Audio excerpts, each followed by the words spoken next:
Good evening. I welcome you to Strange Nexus, your portal to the realms of the strange, spooky, and unexplained. On tonight's episode, I bring to you the story of Suzan, an avid yard sale picker who finds a porcelain doll she just had to have. I've always been drawn to yard sales and estate sales, you know. There's something enchanting about rummaging through someone else's past, uncovering forgotten treasures, and giving them a new lease on life. I suppose it's the thrill of the hunt that keeps me going. Little did I know, one fateful day, my insatiable curiosity would lead me down a path of darkness and despair. It was a crisp autumn morning and the sun hung low in the sky, casting long shadows over the sleepy suburban neighborhood. I'd been scanning the classifieds for days, searching for the next hidden gem, when I stumbled upon an estate sale. The ad was cryptic, with no photos, just an address and a date. It piqued my interest. With a thermos of hot coffee and a hearty breakfast in my belly, I set out on my adventure. The address led me to a grand old Victorian mansion, hidden behind towering oak trees and an overgrown garden. The house seemed like it had been untouched for decades, as if the hands of time had forgotten it. I couldn't resist the allure of this hidden treasure trove. As I approached, the creaky gate opened with a groan, and I was greeted by the sight of a sprawling lawn filled with tables and boxes, each laden with a lifetime's worth of possessions. Old books, dusty vinyl records, tarnished silverware, and faded paintings. It was a picker's paradise. But as I meandered through the labyrinth of antiques, my eyes were inexplicably drawn to one particular table. There, nestled amidst a sea of porcelain figurines and cracked china, sat a porcelain doll. It was different from the others, hauntingly so. Its glassy, unblinking eyes bore into me, as if it were trying to communicate some hidden secret.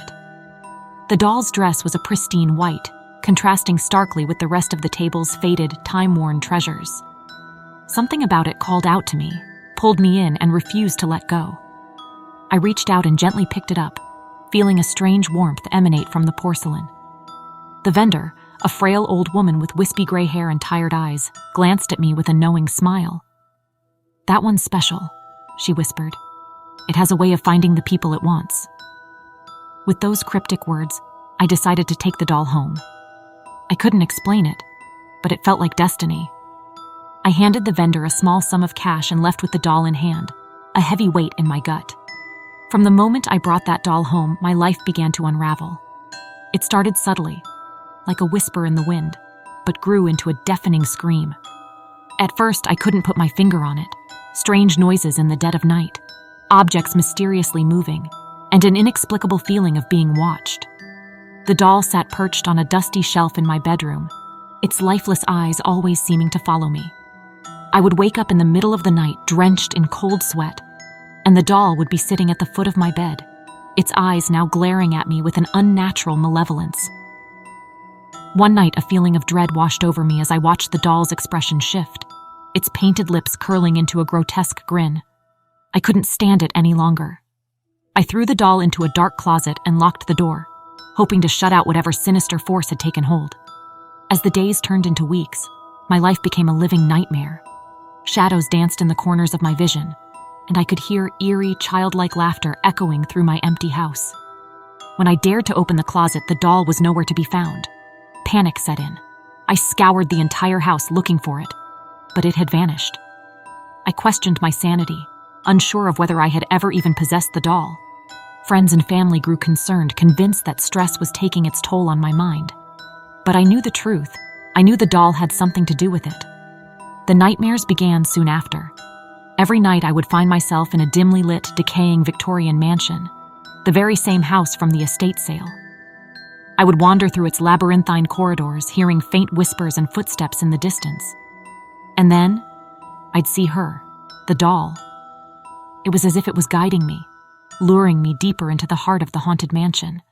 I would reach out to touch it, but every time my hand came close, I would wake up, trembling and covered in sweat. In the waking world, my house had become a prison. Doors slammed shut on their own, the walls oozed a black, viscous substance, and chilling laughter echoed through the rooms. I couldn't escape the feeling that the doll was behind it all, that it had brought this malevolence into my life. Desperate and terrified, I began researching the doll's origins. It took weeks of digging through dusty archives and speaking to the few surviving relatives of the estate's previous owners.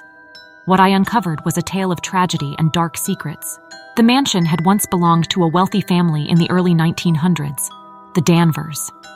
They were known for their reclusive nature and their fascination with the occult. Rumors whispered of mysterious rituals performed within those walls, sacrifices made in the name of dark forces. And at the center of it all was a young girl named Eliza Danvers. Eliza was said to be a peculiar child, gifted with a special connection to the supernatural. It was rumored that she could bring inanimate objects to life, and she had an unnatural bond with a porcelain doll she named Amelia. The doll had been her constant companion, her confidant, and her source of comfort in the face of her family's sinister practices. As the story went, when the family's dark activities caught the attention of the townsfolk, a group of vigilantes stormed the mansion, seeking to put an end to the Danvers' reign of terror. The house was set ablaze, and in the chaos, Eliza and Amelia were presumed to have perished.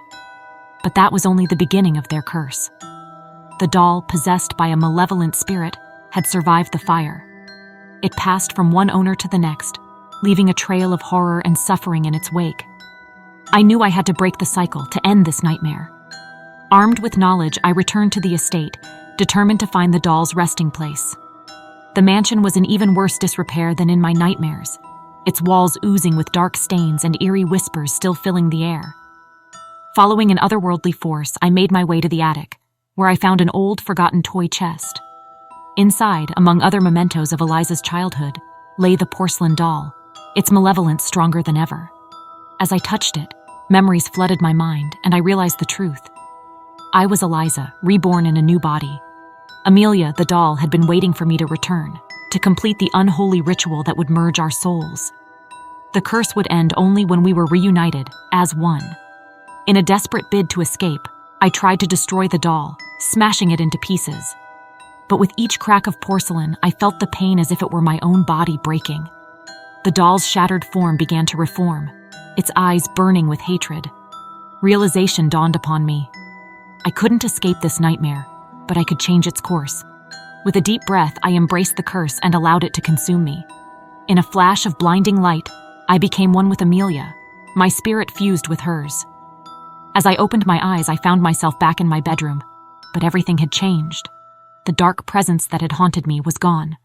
The house was peaceful, and I was finally free. I knew my fate was sealed, but I could now rest in peace, knowing that the darkness I had unleashed had been vanquished. The doll, Amelia, had found her rightful owner and the curse was broken. My life as Suzan came to an end, but the tale of the porcelain doll would live on, a warning to those who dared to stumble across it at an old estate sale. The past has a way of clawing its way into the present, and some secrets should remain buried. This reality never ceases to amaze me. What a tale. Now click subscribe and like this video for more strange Nexus.